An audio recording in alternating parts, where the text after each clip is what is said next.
Hello and welcome to a VO's Journey podcast. My name is Anthony Pica, and this show is all about helping the new and upcoming voiceover artists grow their business, sidestep all of the crazy things that I seem to step on.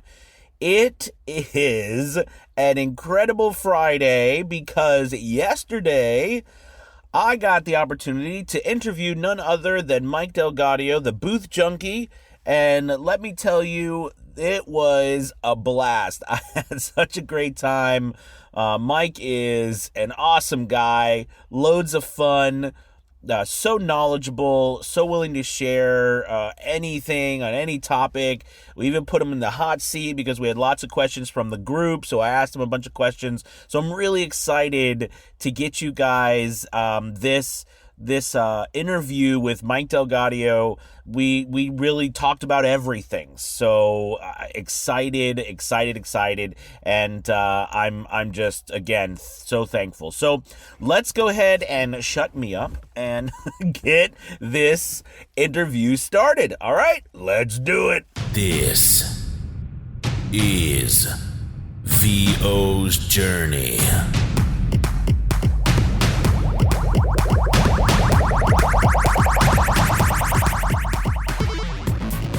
With your host, the incomparable Anthony Pica. I am here with none other than, I'm smiling from ear to ear because I'm kind of giddy about it, none other than Mike DelGaudio, the Booth Junkie. Welcome to the show, my friend. Welcome. It's great to be here. Thanks so much for having me. It is an I can hear your smile from here. No, it is an honor to have you. I mean, I don't know anyone in the voice industry, and I've worked with a lot of people now that don't know you, have not learned a great deal. I've not just learned such a great deal from you. I know myself. And this is kind of an interesting thing because I don't really follow a lot of people. I do a lot of work, but I don't have the time to follow a lot of people. But you have been the exception of that. So it's a very honor. It's just such an honor to talk to you. And like I said, I don't know many people that you haven't, reached with your videos. So it's, again, thank you so much for being here. And I can't wait to have this conversation with you today. It's my pleasure. You're so very generous. I appreciate it. It's great. It's great to be here. Well, thank you so much. Well, yeah. Like I said, I'm sure everybody does know you, but for the people who don't know you and maybe even a little bit about your story, maybe you could kind of fill us in about, how you got started in the voiceover industry and, what's kind of led you to this point now. Yeah. So in case, I'm sure there's many listeners of yours who have never heard of me, which is totally fine. My name is Mike DelGaudio, yes. And I'm probably most primarily known for my YouTube channel where I help new voice actors really get their studio dialed in. Not really an acting coach, but I help people, do home studio setup for voiceover is sort of my tagline. So, and as a result, there's lots of like microphone reviews and equipment reviews and, just stuff around getting your studio set up. So that's sort of how I'm known. Yeah. I started in voiceover. Gosh, well, I really wanted to start when I was like 17 years old. I actually didn't come to it till much later in life, like after I was a full admitted grown up. Which is a hard admission to have sometimes, to say that I'm actually grown up. Right. But it happened when I was a kid. Like when I was a kid in the 80s, I remember, and I've told this story to some people before, but in the 80s, there was an invention called the infomercial, and these were long commercials that took a half an hour. And they have like whole channels devoted to it now, but it was a thing that was invented in the 80s, the infomercial. And in the infomercial, they would try and sell you this product. And at the end, or during the breaks, there would be a blue screen with a telephone number, and there was a guy with a huge voice that says, and if you act now, we'll send you this for whatever. And they give a phone number, and so for $5.99 shipping and handling, you'll get this. And I was like, you never saw the guy? He was just this disembodied voice of God. I'm like, that guy has the best job on earth. I want to do that job. What's that job called? And I learned about voice acting, and it's like, but that was tough. That was really tough to try and get into. And I was like, well, I'll spend some time behind a microphone. So I ended up doing like college radio, and I went and interviewed at some radio stations. And radio DJs don't get paid anything, and there's like zero job security. So I'm like, I'm not gonna go on the radio. I'm gonna learn how to program computers. So I just went off and just said, well, dream abandoned. I'm going to go off and join the corporate world. Right. And it wasn't until many years later that I moved to a new city, and I'm a person like education, learning, my own personal development's important to me. And so and taking classes is a great way to meet new people in a new city. So I went to like the local college, and I was going to take like a black and white photography course. I think that's actually what I wanted to do. When I was looking through the course curriculum, there was a class called The Art and Business of Voiceover. Wow. And I went, people are like, you got a voice for radio, you should go do that. So, all right. So I'll go up and I'll sign up for that class, and I'll hopefully meet some cool people. Wow. And the very first night they had us get in front of the microphone. They got this big Pro Tools set up, these big, gorgeous monitors with the 10-inch woofers. And I go in there and I'm like, hi, my name is Mike, and I'm going to be a voice actor. But then when I walked out of the studio and they played me back on this big Pro Tools rig, and I'm like, is that what I sound like? I'm Dunlop. I'm the guy. Listen to that voice. This is the greatest thing I've ever heard. And instantly I was hooked. I was hooked that day. I went and bought a microphone, and I was like, and I think from that day to this day, there's probably been, and that was more than a decade ago, I bet there hasn't been 5 consecutive days where I haven't recorded something, been in front of a microphone. Like I felt like Thunderbolt City. I fell in love with it. And I just fell in love with it. And it's snowballed from there. By the time that they had somebody come in at the end of the course, they introduced me to my coach. My coach introduced me to my agent. My agent introduced me to more clients, and blah blah blah. And so it steamrolls, and a career is born, I suppose.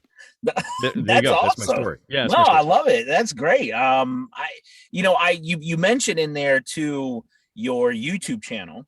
Yep. The beginning about the things that you do and where it's come. So with the beginning of your business and then starting your YouTube channel, I mean, I'm nowhere on the level you are. I mean, I think last time I looked, you had over like 130,000 subscribers. It's just absolutely incredible.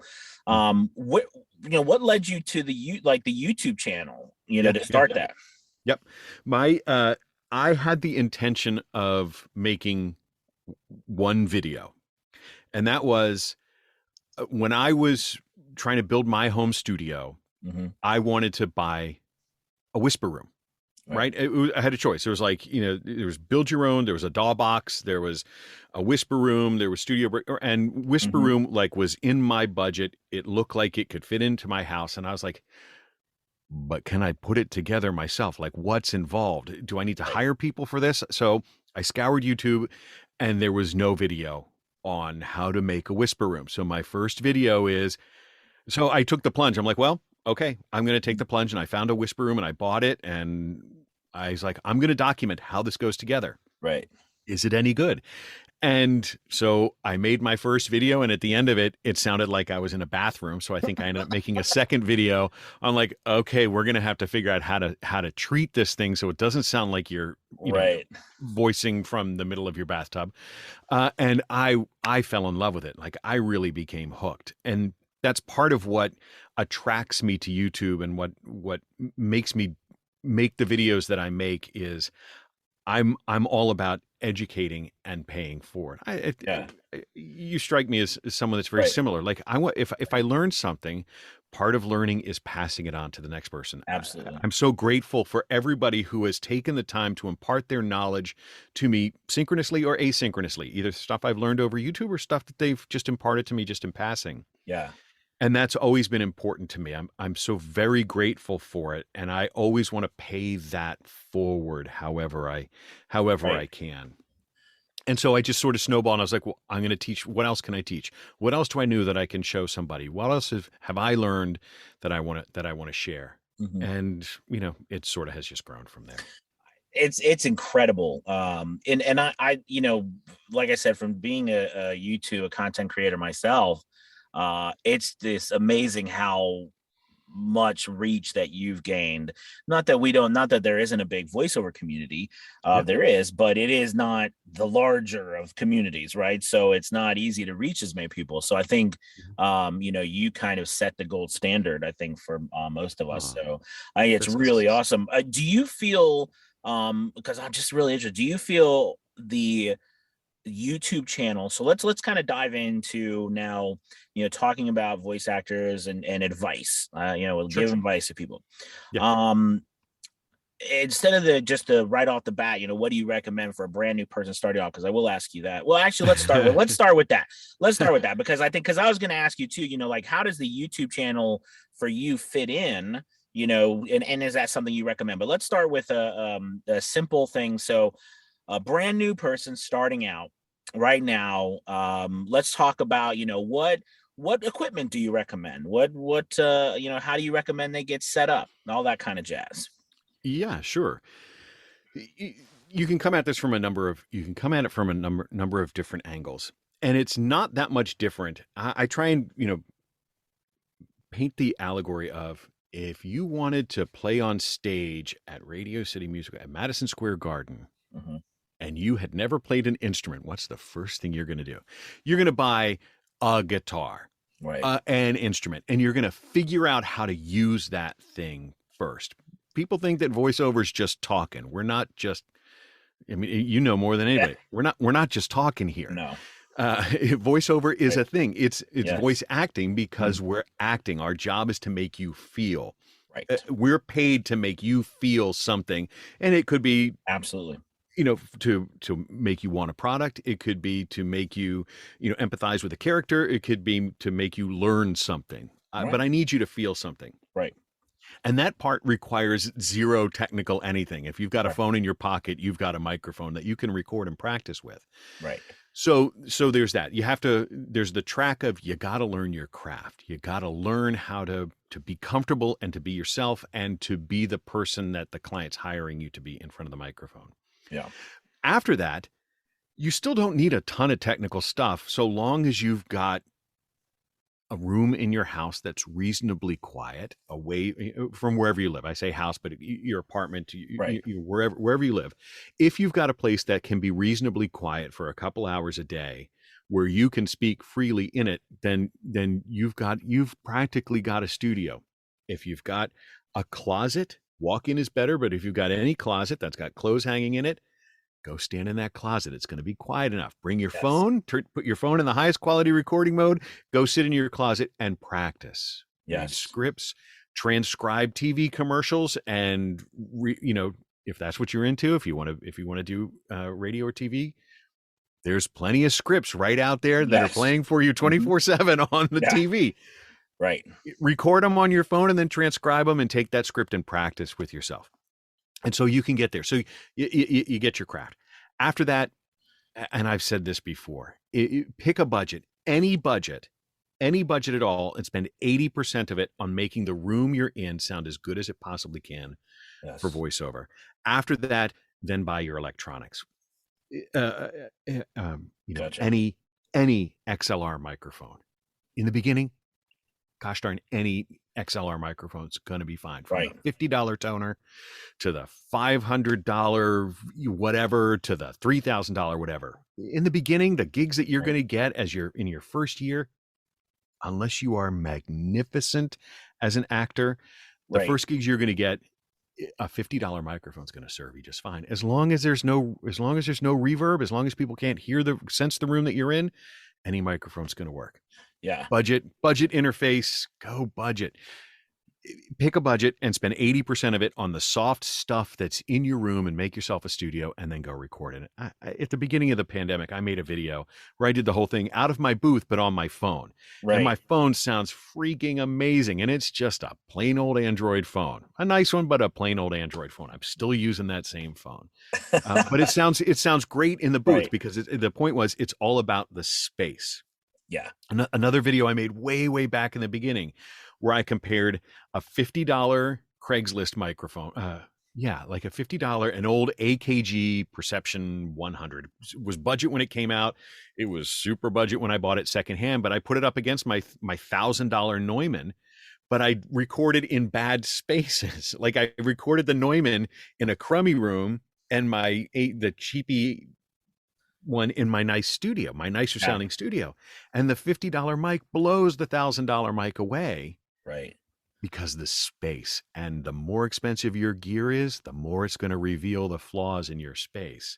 Yes. So there's no point in buying a Neumann U87 if you don't have your studio dialed in, because that's just going to make it sound even worse. No, absolutely. And I learned so much about getting my studio right, watching your videos. And I think when I first started, before I even got your videos, I had this thing called a hobo fort, and basically, it was just packing blankets and PVC pipe. But the thing is I didn't know at the time. I thought one set of packing blankets was fine, and it was a start. But at the end, before I ended up purchasing my whisper room for the next booth I had, I had 6 layers, I had pillows, and I had clothes shoved in corners, so it's, you're right, the space is so important to just and your equipment, because I always say you could buy really expensive equipment, right, but it's just gonna a really good mic is just gonna make your bad space sound good. I'd be like, I mean, make it sound worse, because it's gonna its job is to hear everything, so it's going to reveal flaws. I think it's going to reveal flaws even more so. No, absolutely. I had to tell you, so I had put in our Facebook group that we were you and I had agreed to do a podcast, and there was tons and tons of questions for you, from all kinds of people. So I thought as we go through this, I could ask you a couple as we go along, as I think that would be that would be great. Cool. So let's see, we've got so Bob, this kind of goes into what we're talking about. Bob says, if you were starting all over from scratch, what would you do differently? This is probably going to be thematic advice for a lot of what we talk about. If I were starting today, I would leverage all of the platforms that are available for me to create today, right now. I think there are so many people that wait to get hired to make something.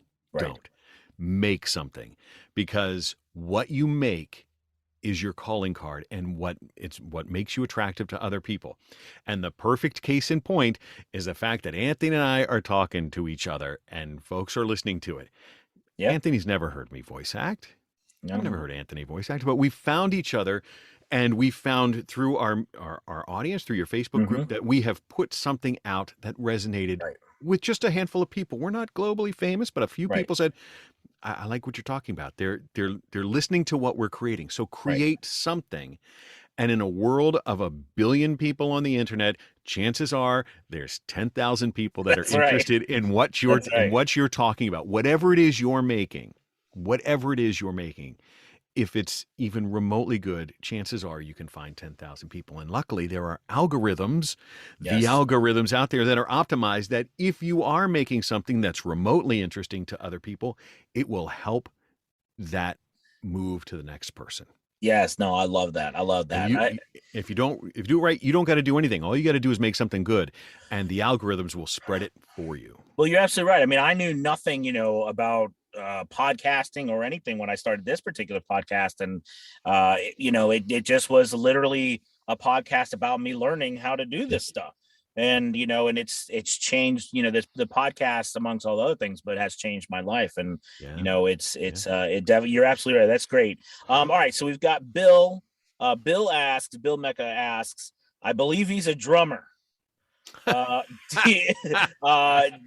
you share any of your music, or? No, I'm not a drummer. I'm not a drummer. You're not a drummer. So in my early videos, there was a drum set in the background, and as a guy in his 40s who was newly single, who had always had the desire to learn to play drums. Right. I bought drums and I taught myself how to play drums, but nobody has ever heard me play drums. Okay. I played them purely for my own enjoyment with no intention of ever joining a band or anything like that. And then when I moved to I relocated from that house to a smaller house, trying to minimize my life. And so that drum set didn't make it. So no, I was a self-taught hobbyist drummer for amusement only. That's great. God, you don't want to hear me play drums. You don't want to hear me play drums. You probably get a lot of people will know and watch that video, I'm sure. Oh God, it'd be so bad. It'd be so bad. So thanks for that. I think Heath in our group said he was looking forward to tips on Reaper.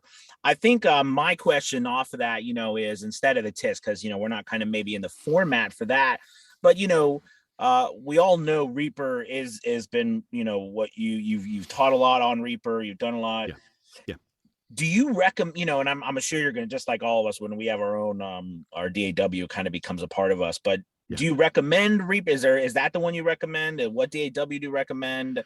And is there brief things about getting started on that you would recommend? I recommend Reaper. Yeah. And I recommend Reaper for a couple of reasons that were personal to me that I use to explain why I like Reaper, but you don't have to use Reaper. I'll tell you why I liked Reaper. I liked Reaper, one, because they're generous.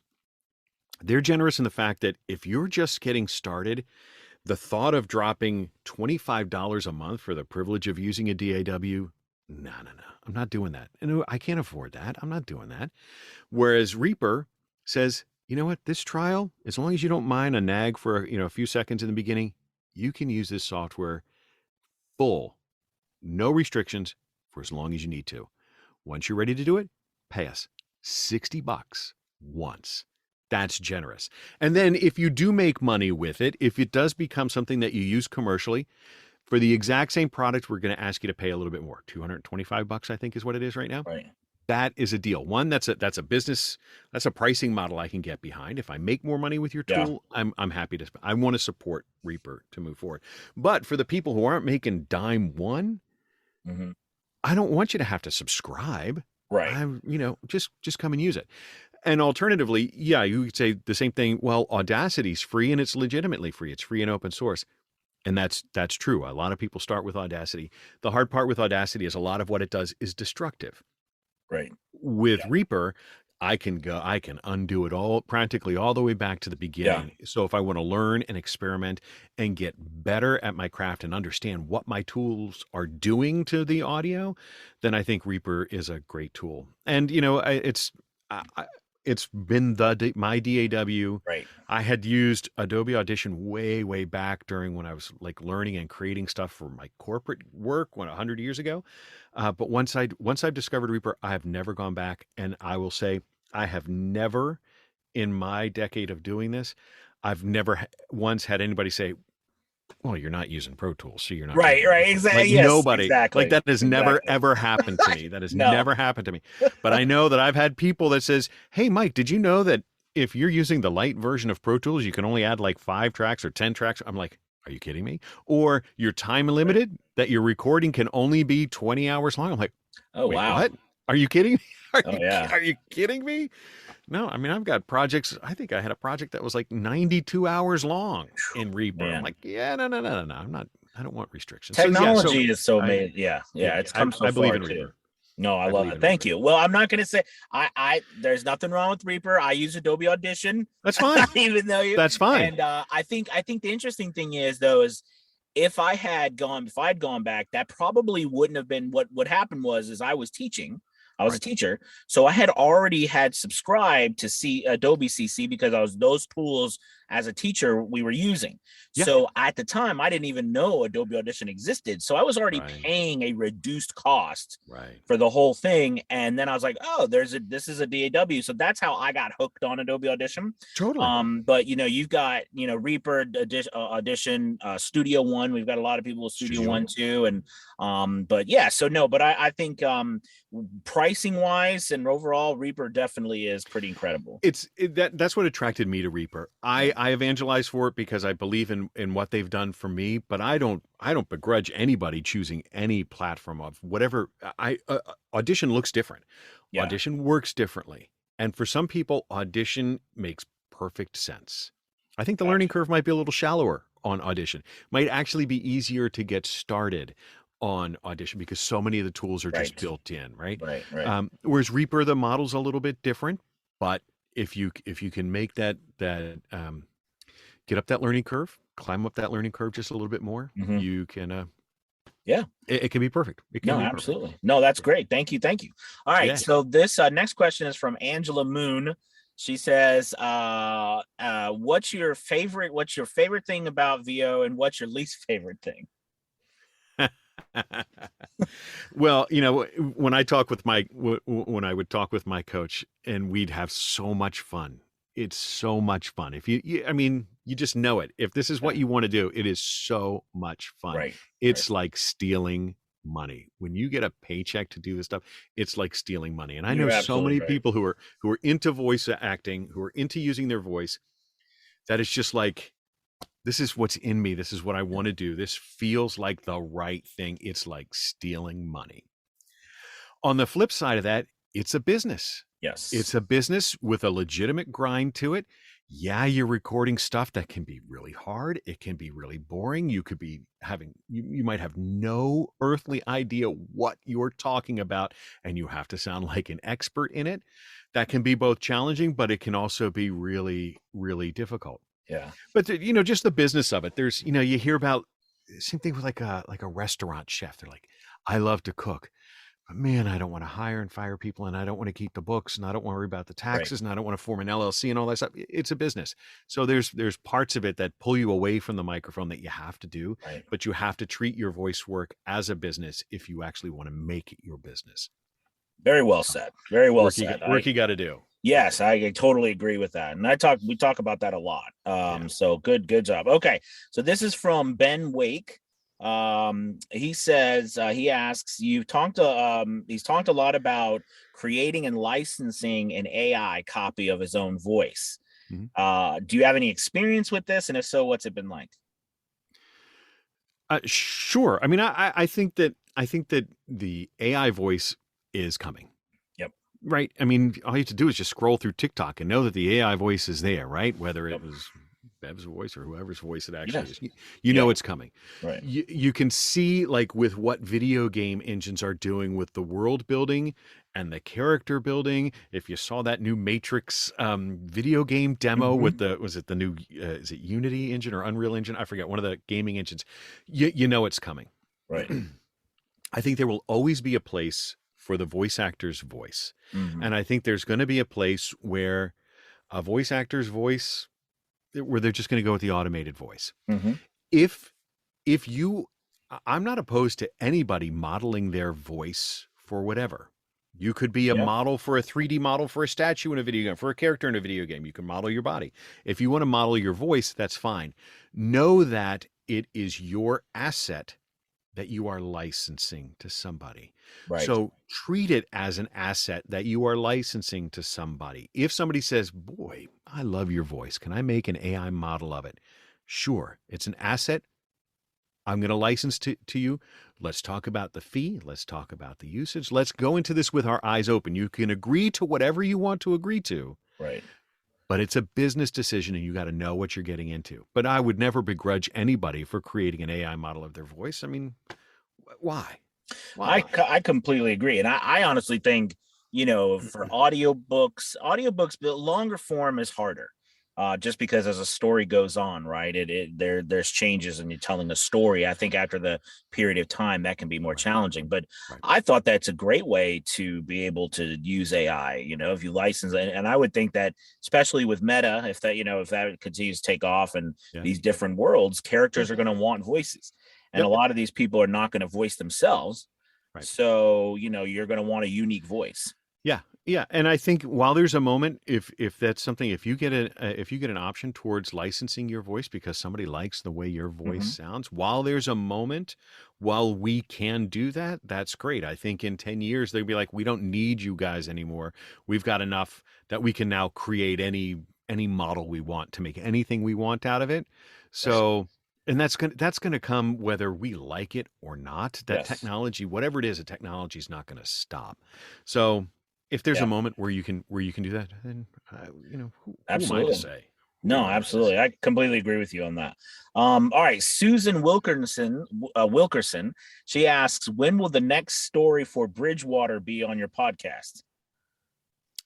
I think she's referring to. I put out a 2-part podcast as an experiment called Newfield. Okay. And it's just a 2-parter. We made a movie. Okay. We made a 2-part movie. It's not a series. It's not. There's no more coming from it. A lot of people. I think we left it in such a way that there could be more story, but we're not. Gotcha. We wanted to understand what it took to make a real audio drama. And so we did a 2-parter, and we're thinking about other audio dramas that we could make, assuming that we can figure out how to make at least our money back, which is hard enough. Well, as an experienced podcaster, they can be notoriously hard to monetize. Yes, absolutely. And I would think too, in our country, the radio dramas or in this particular case, right, it's not as well known as it would be as a staple as in the UK or something, so that's another thing too. So but no, absolutely. All right, Steve Black says he says, is that really his name, or did you choose a stage name? Would I tell you if I had a stage name? No, I don't think so. Yeah. That's my name. It's my name. Awesome. I don't know. The funny thing about it is, since I got into this, it's become much easier for people to pronounce my last name when they realize it's got the word audio in it, because people don't recognize. And so when people don't recognize that, they cannot pronounce it. That's a terrible stage name. Nobody would pick that stage name because it's hard to pronounce. And so, but once people read, it's got audio in it. Right. Great. Right. All right. So that was a good one. All right. Here's the next one. Let's see. From, let's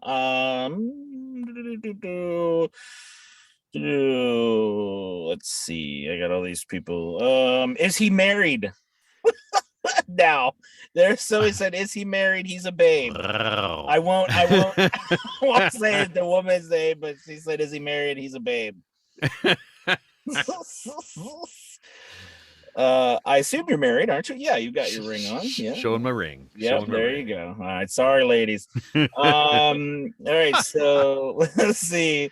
Okay, so you kind of already did this, but this is from Angelo. Asks, some motivational tips for beginner VO. I think actually what I want to ask a question though for that, because we asked. You kind of said that you would get on, if you were starting again, you would start creating something on a platform. What would you say though from a voiceover standpoint? So this is the tough one. From a voiceover standpoint, where would you advise, or what would you start doing if it was like, let's separate the creating content part? Where would you start? Would you go find an agent? Would you get on platforms? Would you do direct marketing? Would you do all of it? What are your thoughts on that? Because that's definitely a hot topic, where to start. Yeah.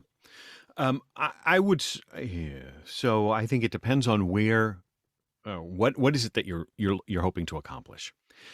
Right. Clearly, the shortest distance to find your first paying gig is to join the pay to play. Right. Because where else? And I don't begrudge anybody joining a pay to play. I pay to the pay to plays myself. Right. Where else? I know you had David Cicerelli on just the other day. Like that service is what it is. But where else can you just join and say, I'm going to get new production scripts sent to me every day, so I can see what kind of gigs are out there, what voices are being sought after, what are people looking for, and I get to see the words that are being written, because as we know, not every script that we get as the non-national voice actors, the scripts we get, they are not perfect by any stretch. And those that takes some practice. It takes practice. It's like learning how to play guitar on, a Kmart guitar is different than a 1959 Les Paul. It's a different thing. You have to learn, and I think that makes you stronger. So yeah, you could go to a pay-to-play. You could go to the voice acting subreddits if you want. You could go to any of the fan. Let's see, if it's character work you're interested in, is it Casting Call Club or any of the fan communities where you can find like-minded people and you can make something that is of interest both to you and to an audience. And you'd be shocked at how easily all of a sudden that can get parlayed into a paying gig. I've been a recurring actor on the No Sleep podcast for like 7 years now. Right. Because we found each other that way. We might have found each other through like me voicing a Reddit story, and it turned into a business relationship that's gone very well for a number of years. But it didn't necessarily start as that. So you can go find whatever it is that you're interested in. And if it involves voice, go make a thing.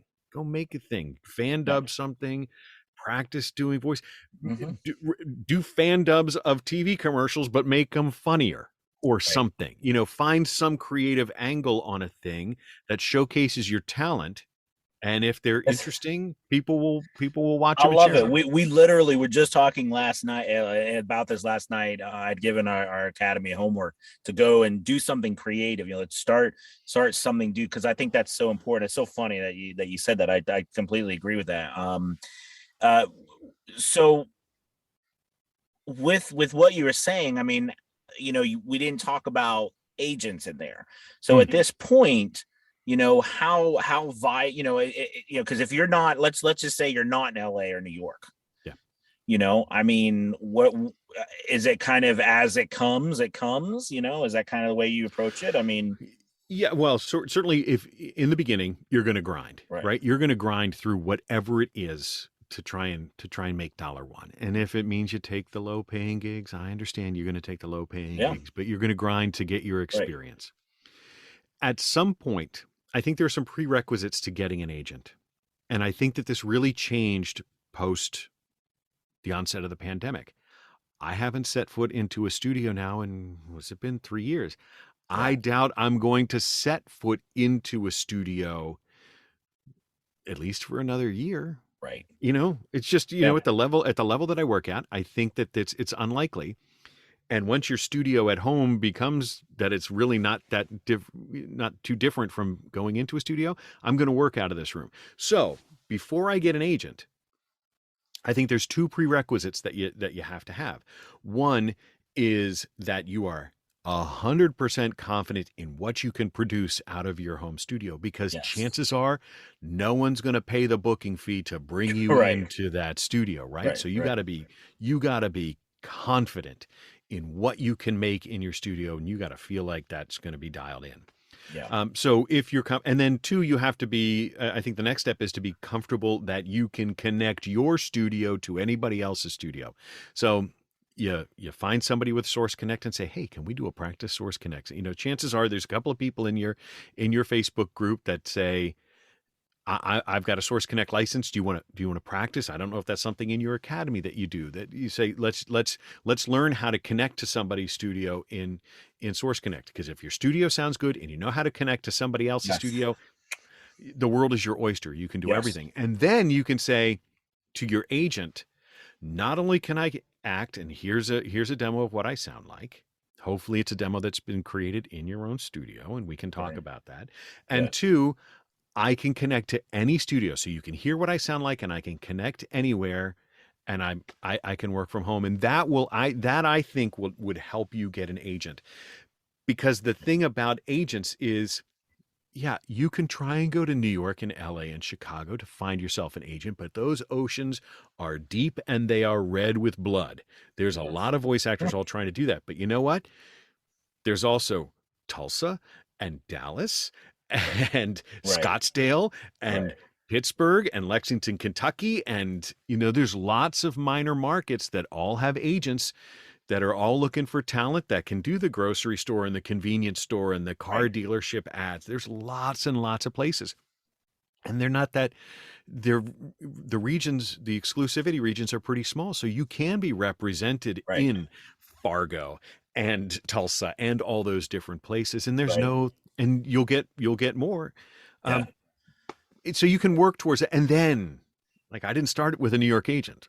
I did not start with a New York agent. I worked up and found my way up to a New York agent. So great. No, thanks for that on the agents. Okay, so I have to tell you, because we didn't talk about this, but it's so funny to me. Okay, so a long time ago, you made a video about royalty share on ACX, and about how you were completely against it, and just because of the fact that it's a crazy amount of work and there's no guarantee that you're going to make anything.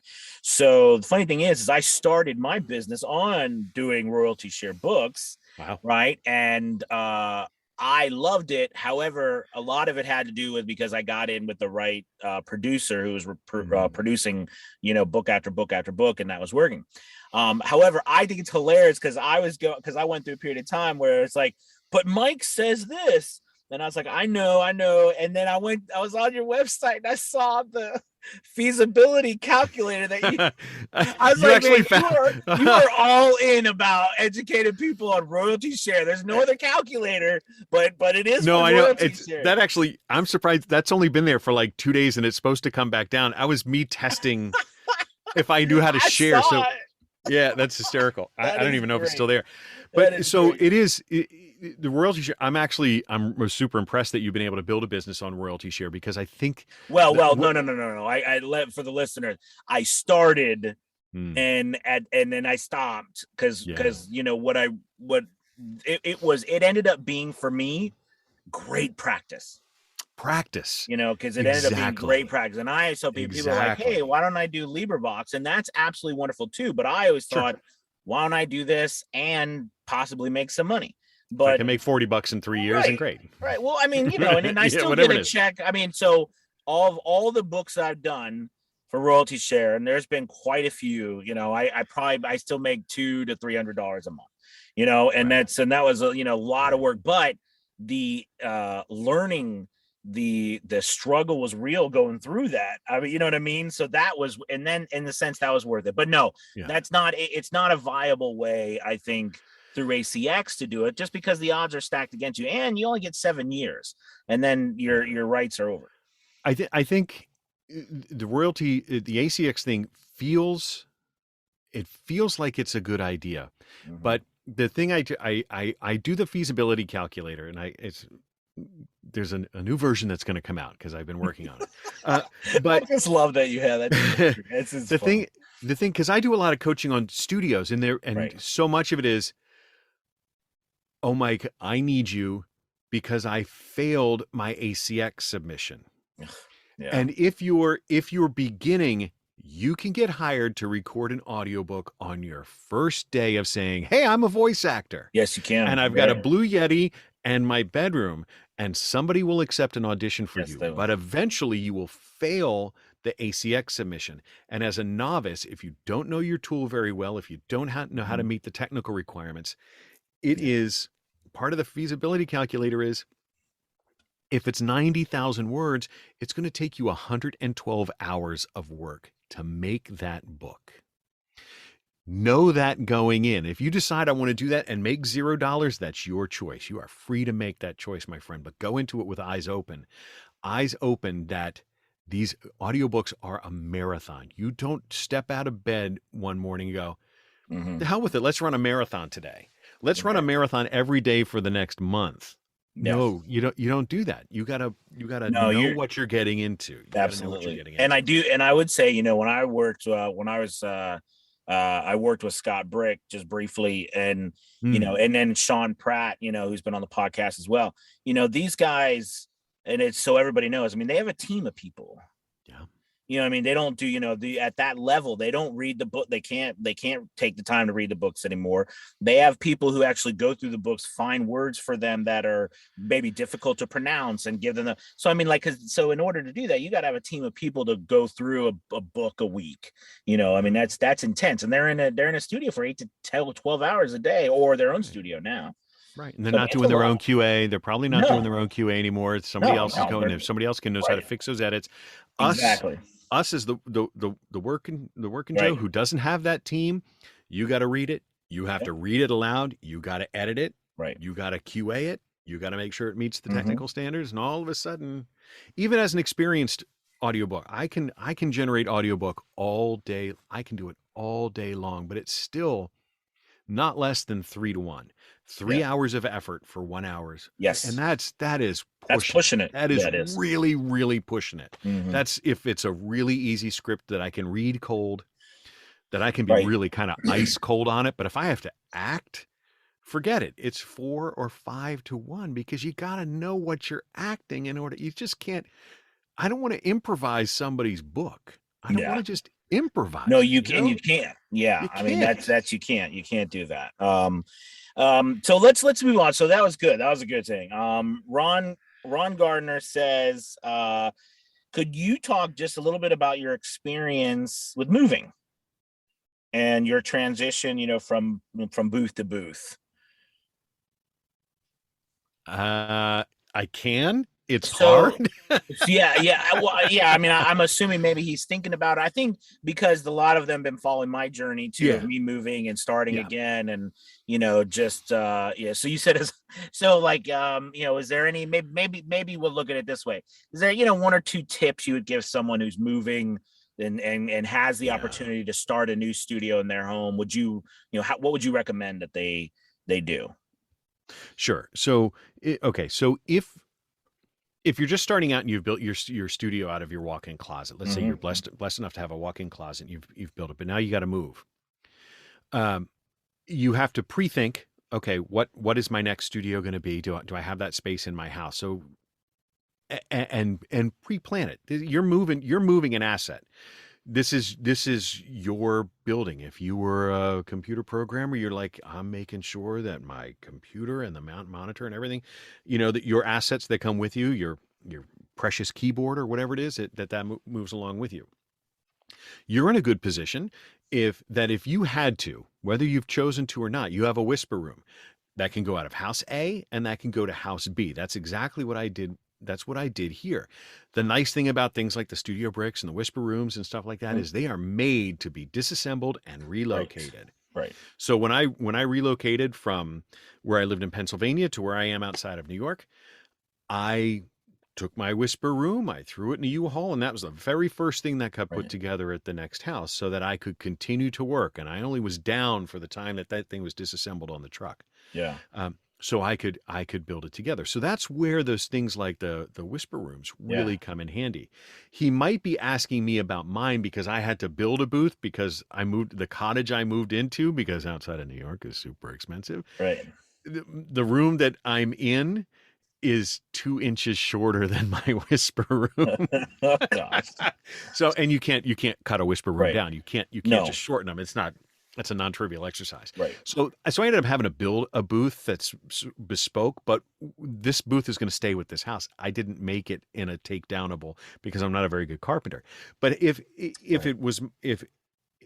my initial choice was, I was trying to find a house that whisper room could just go into, I was completely fine with my whisper room, completely fine with it. Sounded great, made money with it. So as far as if you think you're going to be in a situation where you're not in your last house, you're not in the house that you're going to live in until they cut you away to the retirement home, then you could do something with any of the booths that are there that you can rebuild, studio bricks or whisper rooms or whoever, because it does significantly shorten the time to move. Oh yeah. You could move that between floors if you're in a multi-story house. You could move that between houses if you had to. So that's good. Yeah, no, thank you for that. Cause I know, and not everybody has the opportunity to rip your whole house down to its studs. So, that's what I'm doing. So I thought, hey, this place is gonna, we're gonna be here, probably forever or sever place. I'm gonna just build, but not every. But I've never been in. This is the first time I've been in this position in multiple houses. Right. So most people aren't in that position. So I think the portable booths are a great way, because that's an asset that your business will always keep until you get rid of it, and it follows you. It's heavy. It's heavy, but it follows you. It's heavy. Yeah. So Ozzy was watching the video, and for those of you, because this is just a podcast, so you don't see, but you are using the Lewitt, right, microphone. The microphone that you're listening to now is the brand new Lewitt 1040. Yes, brand new. I know you did a great video, and it's getting a lot of traction. People are really enjoying that. But talk to us briefly about, you like it, what, the good, the bad, that kind of stuff. So the microphone sounds great too. Sounds great. It's a great microphone. So for the longest time, for voice actors, sort of the aspirational microphone for many voice actors could be the one. I think, Anthony, you're on a I'm on a Sennheiser 416. Mm-hmm. Definitely an aspirational microphone. You save up and you buy that microphone. For many other people, it was either the Neumann TLM 103 might be an aspirational mic, or even more aspirationally the Neumann U87. Right. Those are sort of holy grail mics. Right.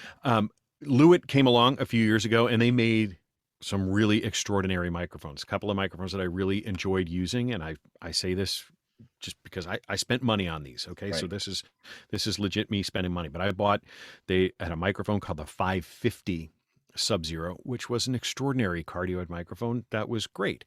I made a video about that, and Lewitt's like, because of the power of making something and putting it out there, Lewitt said, "Hey, would you like the current version? Because you're talking about a microphone that people can't get anymore. Would you like the 540, the replacement for that?" I said, "Yeah, great." And so I said, "If you're interested," made a video about that. And so it went on that Lewitt now said, "Thank you so much for doing that. We're really grateful. I don't get compensated for those. I make those because I enjoy making them." Right. They said, "We have a brand new microphone that is coming out on the market in 5 weeks. Would you like to see it?" And I said, "Yes, I would. Yes, I would. Thank you very much." And they've been talking about this microphone out in public at NAMM and places like that. And so I kind of knew what it was going to be.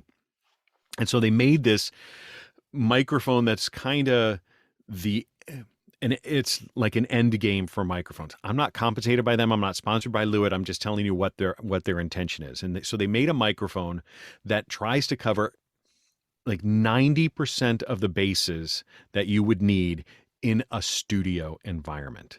And so I'm talking into a condenser microphone that is on one hand, it's a solid state microphone like a Neumann U87, or it's a tube microphone like the Sony C800. It's not a Sony C800, but it's a tube microphone, and it can be any combination of those. So it's got a dial that says, "Would you like to hear the tube? Would you like to hear the solid state? Or would you like to blend those two together?" You can do that. With the tube microphones, tubes can be configured so that they sound warm or dark or saturated. And, there's different things that you can do with the microphone by driving, or with the tubes by driving it in certain ways. And so this microphone, you can switch it. Do you want it to sound warmer? Do you want to, if you have a very sibilant voice, a sharp S, do you want to dial that back and make the microphone darker so that isn't quite so piercing? Yes, you can do that. Do you have a very dark voice with not a lot of air in it? Do you want to add some airiness to the mic and make this a clear and bright mic? Right. You can do that.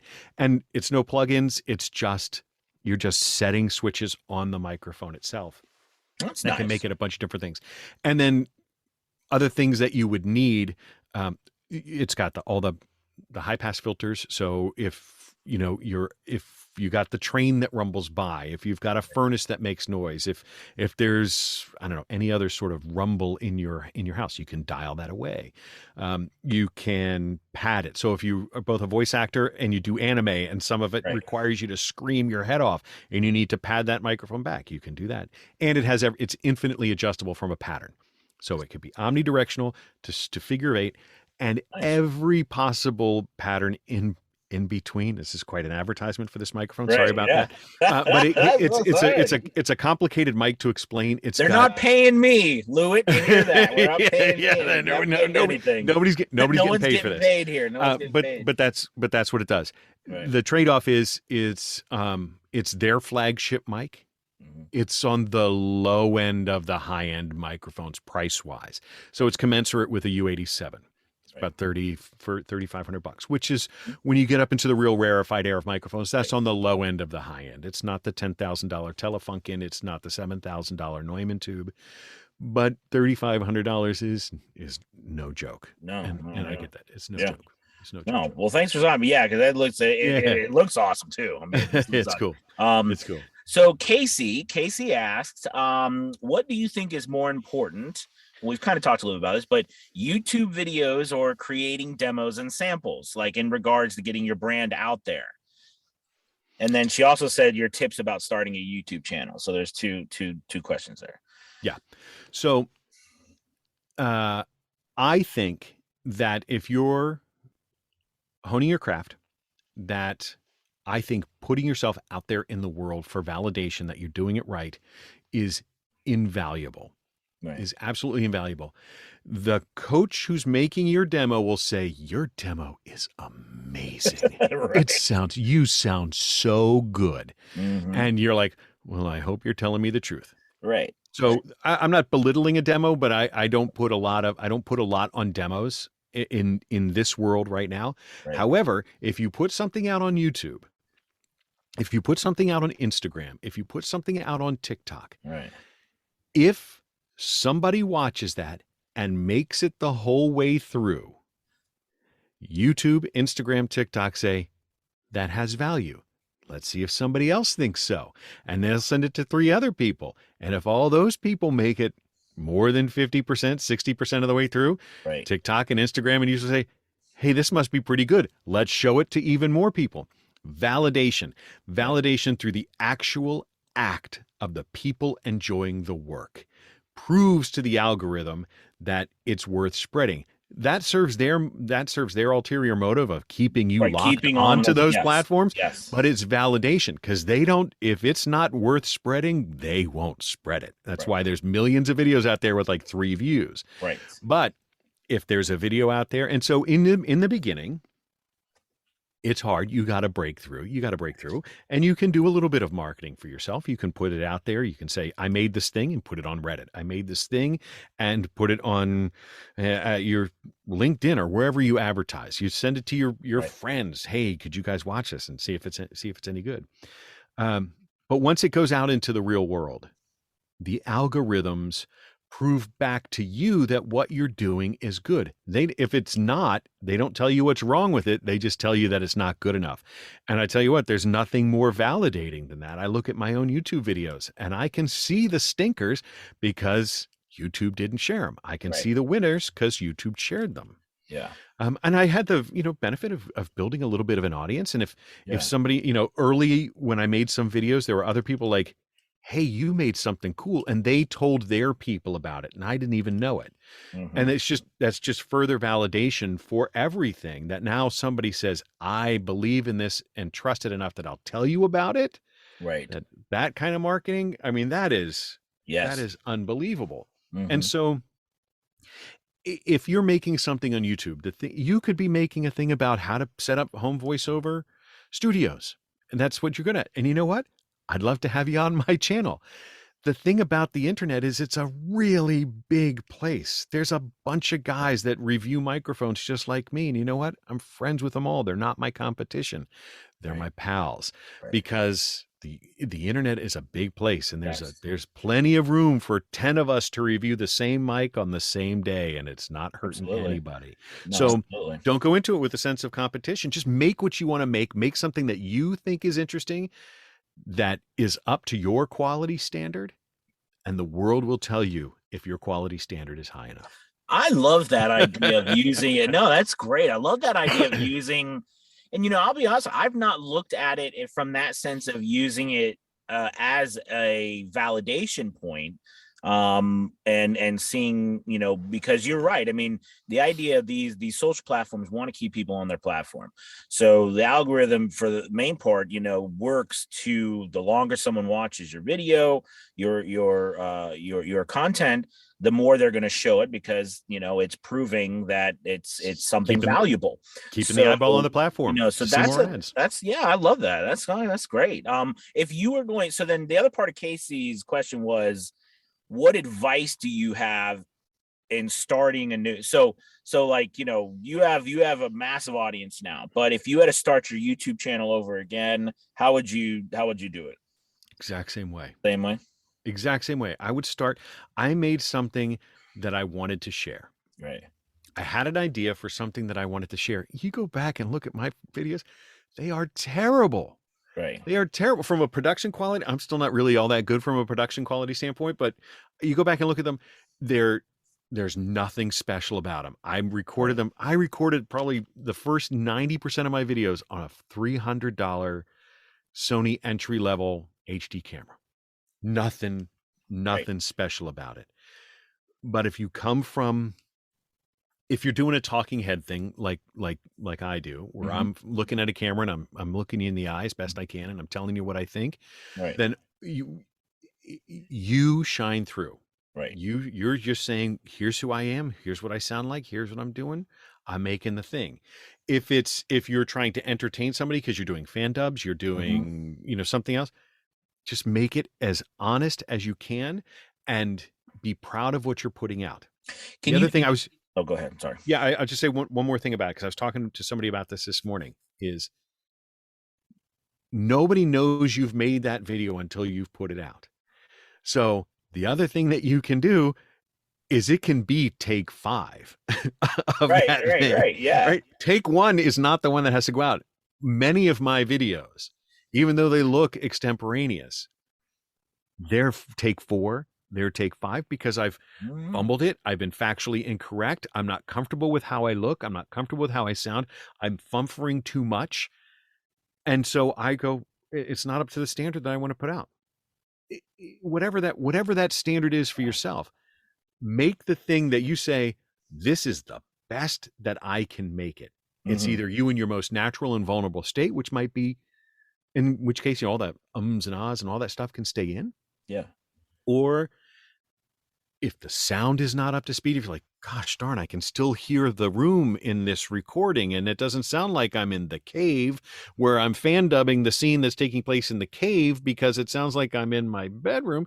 Well, then we're going to work on I know I need to go back and take 2, but I probably need to work on my studio a little bit more. Yeah. I mean, go into, be your own worst critic, but at the end, be proud of what you put out, knowing that the video after that, I'm going to make 1% improvement on the next thing. And if you just improve by 1%, and if you two hated that video, then you got the feedback. It's the same thing as when you get an audition that you never hear word 1 back on. You weren't right. It wasn't good enough. You're just going to try and get 1% better until it sticks. It's a grind, man. It's a grind. Nobody heard your first podcast.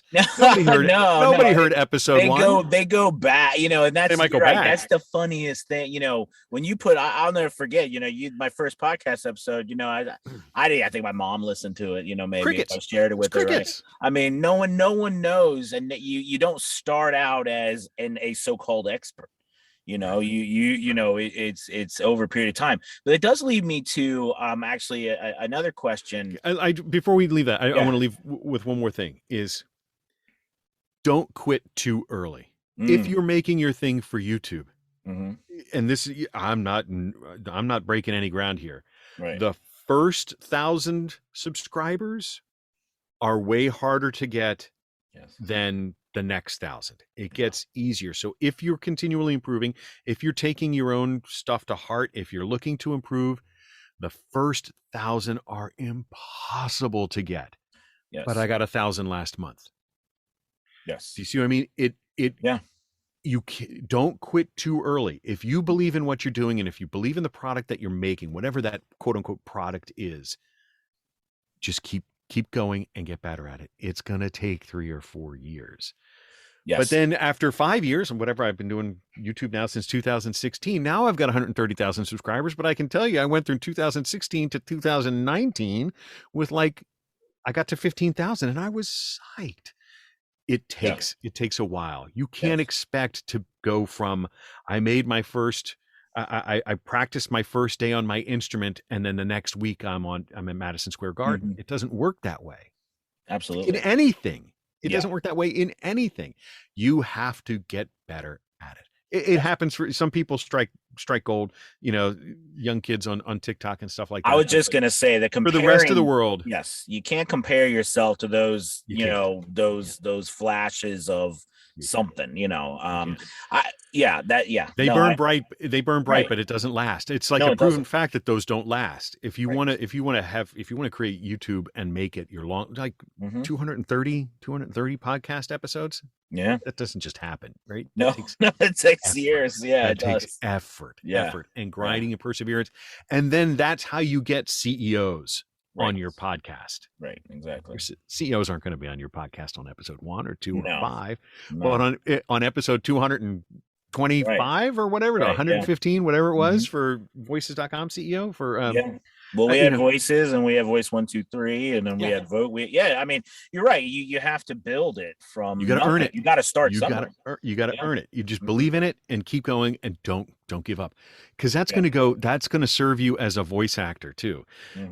Your first year in a voice actor, it's going to be like a 0.1% win rate on your auditions. You got to be willing to audition 1,000 times to win a gig. Yes. Right. Yes. It's the way it works. You're still learning your craft. You're still honing. You're still practicing. It's the way it works. No, it's absolutely. very rare for somebody to hit gold on their first.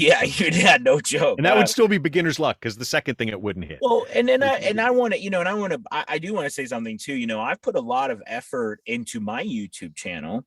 However, the reality of it is my podcast has been way more successful.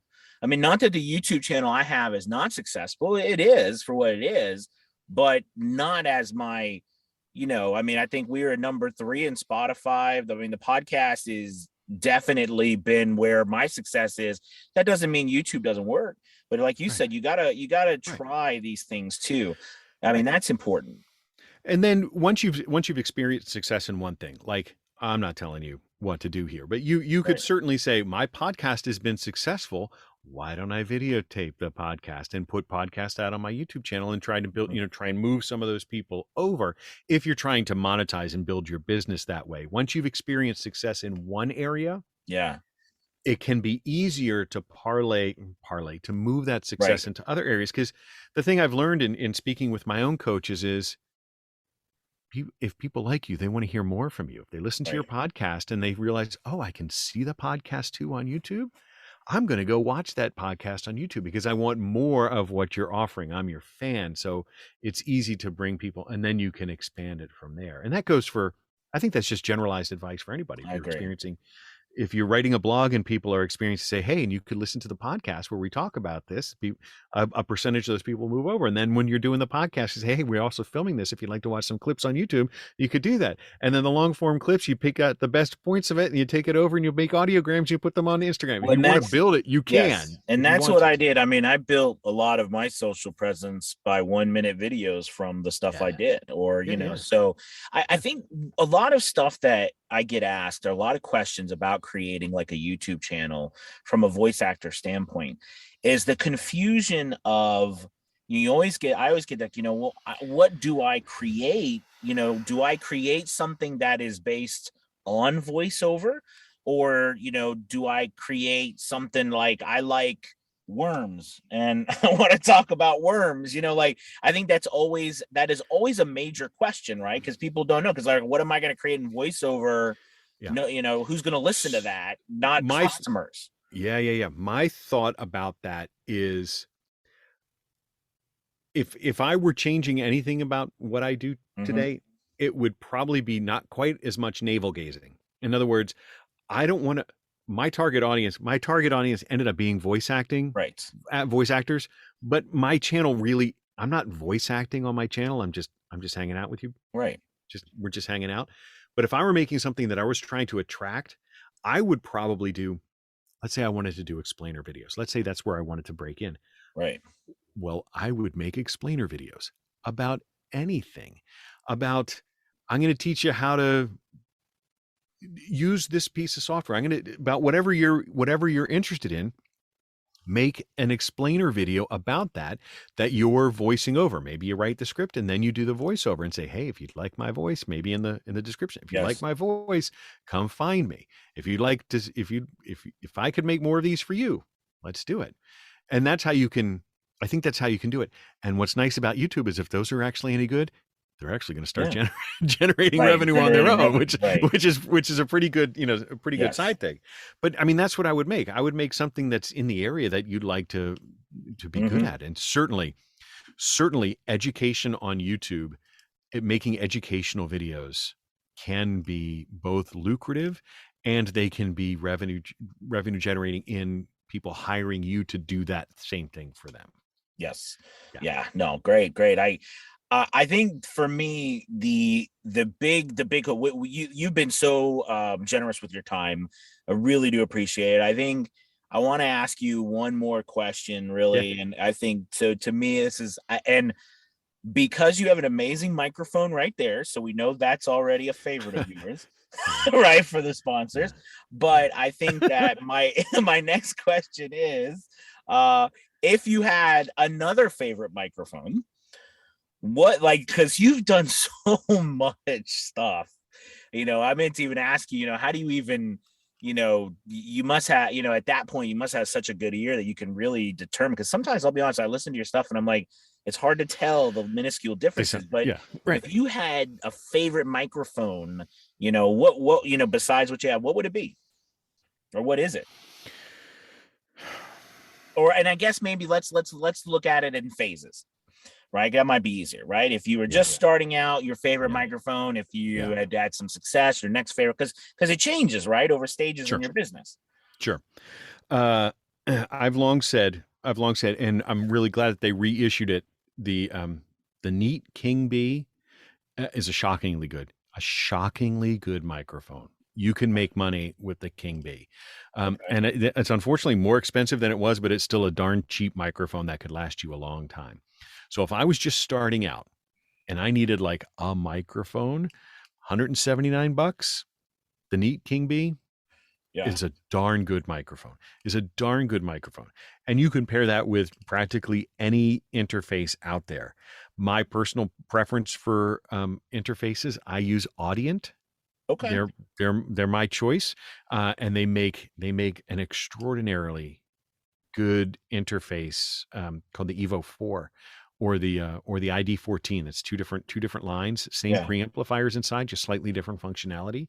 The Evo 4 is a little bit easier to use, but requires it to be hooked up to your computer to interact. Or the ID14, easy, and the preamplifiers, I love them because they are so clean. You're listening to me through, it's a $3,000 microphone, but it's only a $700 interface. It's the Audient ID14, right?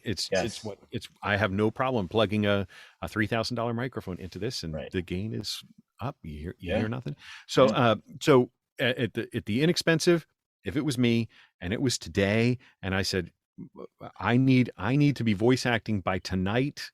Yes. Assuming I could go and get it from the store, I would get a Neat King Bee and an Audient Evo 4. Yes. It looks like that's the second. It looks like the Neat, you're right, the Neat King Bee 2 condenser microphone 2 is just released. Came out last November, I think. And version 1 was great. I just made a video about this. I was like, it is shocking how good this microphone is, because the thing that differentiates it at that price point is normally mics at that price point, there's like this underlying that you got to noise reduce out. It doesn't have it. Yeah. However they're doing it, it doesn't have it, which makes a huge difference. Yeah. So and that's great. You could make money. You can make money with that microphone all day long. Nice. All day long. Nice. All right. What's your next level?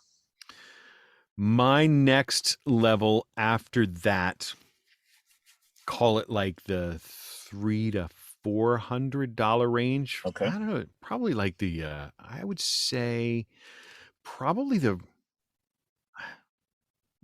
I'm not to pimp Lou it too much, but the LCT 440 is a really nice microphone. The Rode NT1 I really like the NT, not the 1A, the NT1. I know the NC1, not the 1A. The 1A, the 1A just sounds funny for me. It's really, very really bright. Yes. Really bright. Yeah. Too bright.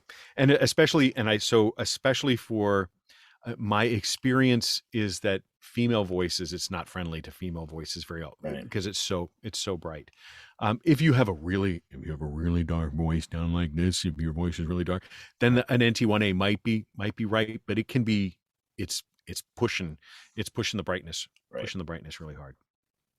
My next microphone after that, in the say sub $1,000 range, even probably the sub $1,500 range would be the Austrian Audio OC18. I have one right here. Oh, nice. It is great, and I think it's like $800, and that could be forever.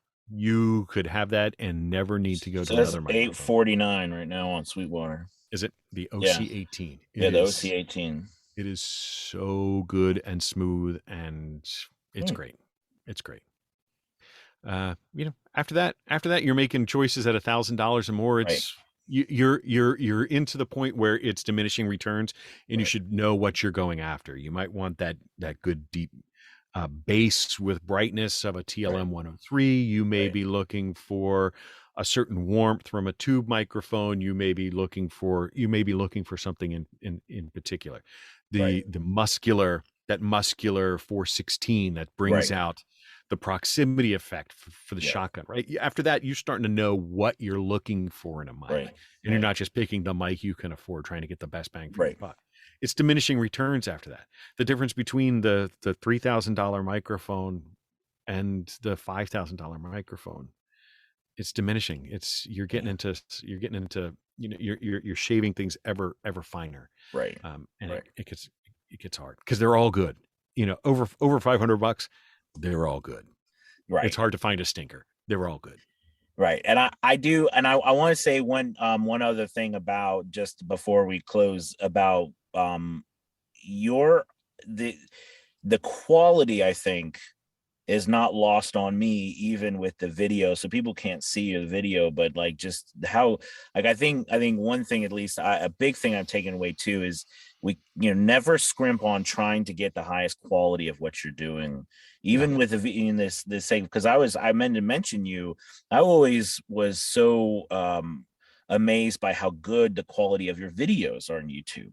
I mean, just the quality of even the pictures now that's not saying that you don't start because you don't have the best stuff, but I'm saying that, that's always been something also that I think differentiates your videos too. It's just the quality is fantastic. And I just had to say that to you because I really enjoy I appreciate that. Yeah. I appreciate that because I look at it and I go, the quality of my videos is terrible. Right? Probably my own worst critic.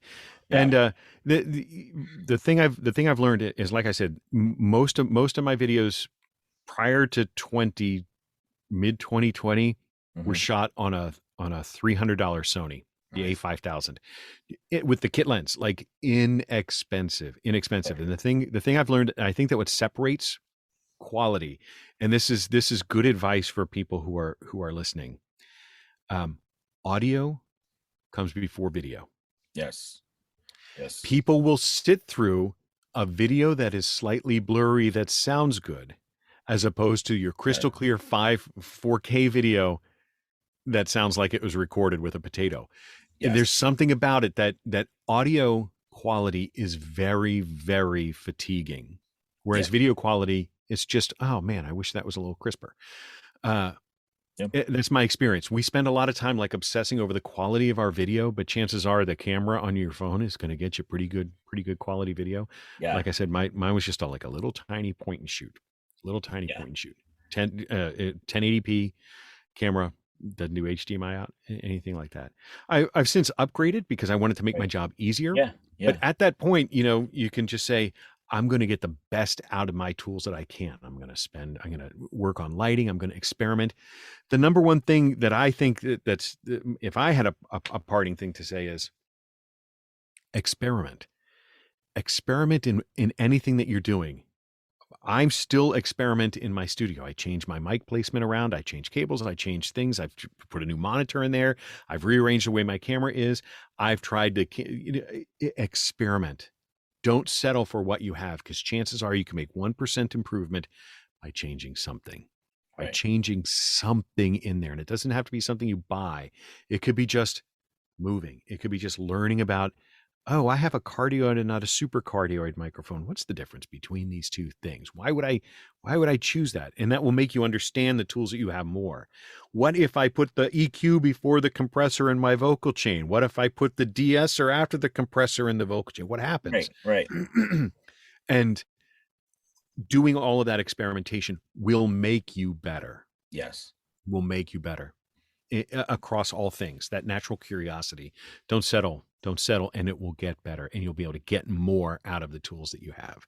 You'll help them realize their full potential. Well, thank you so much.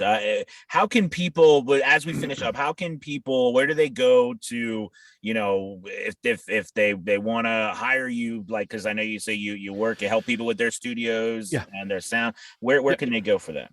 The easiest thing to do is, if you want to see my videos, it's my channel's called Booth Junkie. My website is called boothjunkie.com. I'm on Twitter and Instagram and all those things at Booth Junkie. But if you do, like, the thing if I'm going to plug myself, the thing I offer, a limited number of appointments each week, is if you want a second set of ears, right, and you've got something that you've produced, if you want a second set of ears, I will pull no punches and I'll tell you exactly what I hear. And then I'll do my best to help you improve it. If there's room for improvement, I've certainly been like, it's perfect. I can't think of what to fix. You sound magnificent. Or if I hear something, I'll do an analysis. And so they can go to my website, boothjunkie.com. There's a link up there that says Meet with Mike, and you can book a half an hour or an hour with me, and we'll talk about it. That's awesome. Or shoot me an email. Thank you so much, man. Thank you so much, Mike, for taking the time anytime and being on the podcast. This has been amazing. It's a fantastic. And you talked. I mean, you stayed with me for over an hour, so you get mad props for that. So thank you, my friend. Thank you so much. Is our hour up already, man? That I think we're over an hour. Yeah, I think it's been over an hour. But thank you again, and anytime. Such a pleasure. And hopefully we can do this again in the future. Absolutely. I look forward to it. Absolutely. Yes, such sir. A pleasure. You too. Well. All right. Bye-bye. Well, there you have it. It was, again, an absolute honor to interview Mike, and thank you, Mike, for taking your time and sharing your wealth of knowledge with us. I mean, I think our podcast, this episode is like almost an hour and 20 minutes. So, thank you again so much. And hey, listen, if you want to hear more episodes, just stay here on, whether you're on iTunes or Spotify or wherever you're listening, go ahead and please always feel free to leave a review. And always don't be afraid to check out a VO's Journey Elite Academy to learn and start and grow your voiceover business. We've got daily sessions where we are helping voice actors make some money. So there'll be a link below for all that. And I wish you all the very best weekend, and I will talk to you soon. All right. Peace.